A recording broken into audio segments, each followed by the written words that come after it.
All right, guys, welcome to the channel. Thanks for joining me today. So today we're talking about the GM full-size SUVs. 2025 is a new redesign year for the GM full-size SUV. So specifically, I want to talk about like Chevy Suburban, Tahoe, and then the GMC Yukon, Yukon XL. The Escalade is kind of its own class now. It no longer has the diesel option for 2025. So I want to talk about kind of gas versus diesel on the Yukon, Tahoe, Suburban for 2025. I always thought it was cool that the GM brought out this 3-liter diesel engine back in 2021. They had the LM2, that was the first generation of this diesel engine.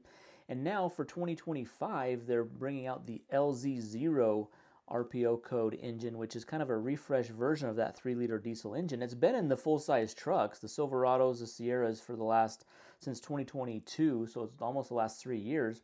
And it's just now getting to the full-size SUVs. Now 2025 is bringing about some changes. There's a new interior look, so it's mainly a new interior look. There is like some headlight, grille options, tail lights. So the body's still the same, just a few features on the outside. The inside's a little different. The new screen option, shifter, just kind of a new look inside, so kind of like a mid-cycle refresh on these SUVs. So it is a desirable option. I think it's a very nice improvement for these GM SUVs.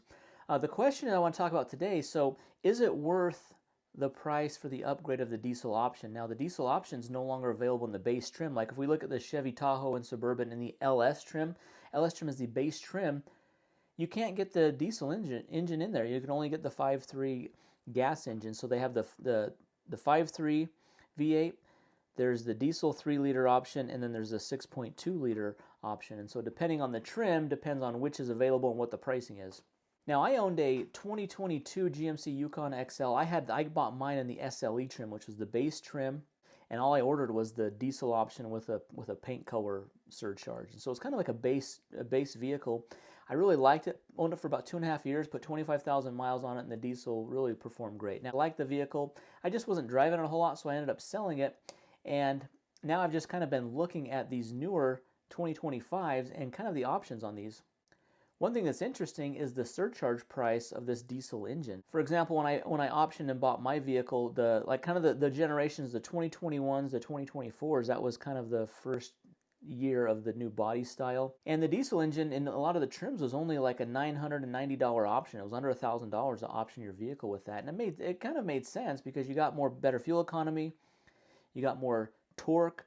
Now I'm looking on the Chevy website here and we're looking at the LT trim. LT trim, that's just kind of like a step up from the base trim. It does have some good options in it. There's been a big change in the cost. It looks like the 3-liter diesel engine is almost $3,500 more to upgrade to that. Now, if you upgrade to the diesel engine, for example, in the LT trim, it jumps from $69,995 to $75,615. So that's more than $3,500, but it makes you add certain packages if you're going to add on the diesel engine, which I think is interesting. It's like Chevy or GM, they're basically making you buy certain packages in order to get the diesel engine. It's adding almost $5,600 to the cost of the vehicle to add the diesel in there. So if you just want to add the diesel only and no other options, it's basically a $5,600 increase in price, which that's a big jump from $990 just a few years ago. Same thing with the Z71, same thing with the RST trim. This is almost a $6,000 upgrade. Now it does, for example, if we look at the RST trim, I think the RST trim is kind of like a sweet spot as far as like options, pricing, value is concerned. When you go for the 3-liter diesel, it's increasing it by $6,000 approximately. And it's also interesting that it makes you include the comfort package and the max tow package when you do the diesel. Those are probably things I would option my 5.3 V8 engine with anyways. And so really it's ultimately about a $3,500 option. So the question here now is it worth $3,500 to upgrade to the diesel option, this new LZ0? Well, first off, we're at the end of March of 2025 and there's not a single diesel full-size SUV right now in 2025 model year on any dealer lots right now. They're not making them right now, or they're just starting to make them. So for this first quarter of 2025, the diesel's not even been available. If you're looking for existing inventory, maybe you're looking to buy one right away, you're only going to find the 6.2 V8 or the 5.3. Most are the 5.3. Guys, let's do some number. I want to talk about the cost per 10,000 miles. So to drive the vehicle 10,000 miles, I'm going to assume we're changing the oil every 10,000 miles. I know that's a little long, but just as an assumption here, approximately a $50 oil change for this. The 5.3, yeah, it takes 8 quarts of oil, but you know, it can take regular grade oil. I'm going to do an average of 17 mpg. It does a little less in the city, a little more on the highway. We're just going to do an average of 17 mpg at $2.85 per gallon. That's kind of the average price for regular unleaded gas in my area. So if we're doing 10,000 miles times the mpg and the cost per gallon, that's $16.70. That's the cost per gas for 10,000 miles, plus the cost of the oil change. $17.20 is the cost per 10,000 miles. And if we're looking at 100,000 miles, we would just times it by 10 to get 17,200. That's the cost to run this vehicle over 100,000 miles.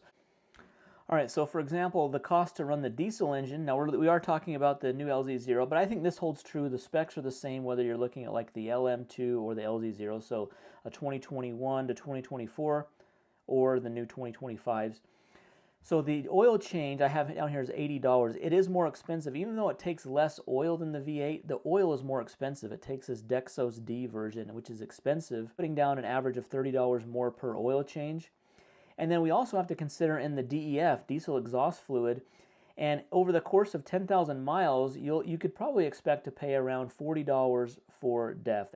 Now, it's not uncommon in my area for diesel to be $1 more. So we're looking at $3.85 more. This would be our fuel cost, and then plus diesel and DEF, $17.24. That's actually $4 more than the gas cost. The gas cost was $17.20, so this is $4 more. You can see, so at $1, it really there's no advantage to the diesel, and you're actually paying $3,500 more. So you're actually losing $3,500 by going with the diesel engine versus the gas. Now, for example, if we look at diesel cost, that's $3.30 per gallon. So that's only a 45-cent difference, which that's what it is right now in my area. But it can change. It fluctuates. It seems like it fluctuates pretty regularly. Still the same cost for oil change. Still the same cost for DEF. If we're looking at $3.30 per gallon, it goes down to $14.95 per 10,000 miles. So that is there is a little bit savings there. But over the course of 100,000 miles, it's only about $2,200 to $2,500 savings with the diesel, but the diesel costs $3,500 to upgrade to the motor. So it still doesn't make sense, even at 45 cents per gallon, number-wise, to upgrade to the diesel engine. Based on the numbers, it really doesn't make a lot of sense. You're not going to save a lot MPG fuel cost-wise when it comes to upgrading to the diesel engine. If it's costing you $3,500, you'd almost have to be paying the same price as gas versus diesel. Like if gas is $2.85 right now and diesel is only $3, well, then it can make a little more sense, but that's really not the case. That's really not the case in my area. It's regularly 45 cents to up to $1 difference in cost, and so at those kind of numbers, it really doesn't make sense on paper. What are the advantages to the diesel engine? I had one, I really liked it, and I currently have a Suburban right now that has the gas engine, and so I've had both, and I would be fine with both. But if you're looking at it, well, a pure number standpoint, it probably makes sense for the 5.3 V8. I would say if you're towing a lot, you might want to consider the diesel engine, mainly because you have a lot more torque. This new diesel engine, the LZ0, has 495 pound-feet of torque, so it's got a lot more than the V8. The V8's like 380-something pound-feet of torque, so it's got a lot more torque to it, and it's going to have more range on the highway as far as towing because the diesel gets better MPG. You're not going to have to stop as frequently than you would with gas. I also think on resale-wise, I think people would probably lean more towards buying the diesel engine. So therefore, you might have a better chance of reselling it more quickly, maybe for a higher price, than if you had the gas engine. So that might be something to consider as well. And then obviously the MPG is better on the diesel engine, but there's also the downside where it's an extra cost, and there's also all of the emission stuff required on this vehicle, and that stuff can get expensive if you're repairing those exhaust systems over time. If you're sitting there idling your truck a lot with the diesel system, that DPF system can get built up with soot. There's just a lot of other issues that come with the diesel engine that the gas doesn't have. MPG is better on the diesel. You're going to have better towing range. You're going to have more torque. but it comes at a cost with this small diesel engine with all the emission stuffs required on it. So you kind of wonder, well, what is the best deal? And it really depends on your situation. If I was looking for one right now, I would probably go with the gas engine, because the gas just doesn't have those potential issues. I'm not daily driving it. I daily drive, my wife and I both daily drive a Tesla, so we drive an electric car. So we're not daily driving it. It really just would be for road trips, maybe the occasional towing something, hauling a bunch of kids around. So we wouldn't be driving it a ton. So I'd probably, for my situation, the V8 would probably be sufficient, because I don't need to have the fuel economy. I don't think the fuel economy is even that big of a difference, because the cost-wise, when we lay out the numbers, MPG-wise, kind of matches up with the gas engine. On the other side of that coin, though, for the V8 engine, the V8 is notorious for lifter issues on that V8. They have that active fuel management that shuts down cylinders, and so you're deactivating, the lifters fail. I had that happen. I had a Cadillac Escalade with a 6.2 liter. This was a 2010, and it had that issue. It had a collapsed lifter. It had to replace them, and it was an expensive fix on that. So that is also a potential issue that you might have on the V8. So neither option is perfect when it comes to long-term, like, reliability, longevity. The diesel engine has this pump belt. The oil pump belt is it's not a chain, it's an actual belt, and that has to be replaced. They're saying around 200,000 miles, and that's almost like a whole transmission out type of a situation. And so each kind of choice has its difference. But when we look at the numbers, it's interesting to see that the diesel doesn't really save us that much if there's a 45-cent and higher difference between gas and diesel. I would say go with the truck that you're going to get the best deal on. But there's like 2025 Tahoes and Suburbans that are like $5,000 to $7,000 off of the MSRP. When the diesels become available sometime this year, maybe it's probably going to be second quarter of 2025.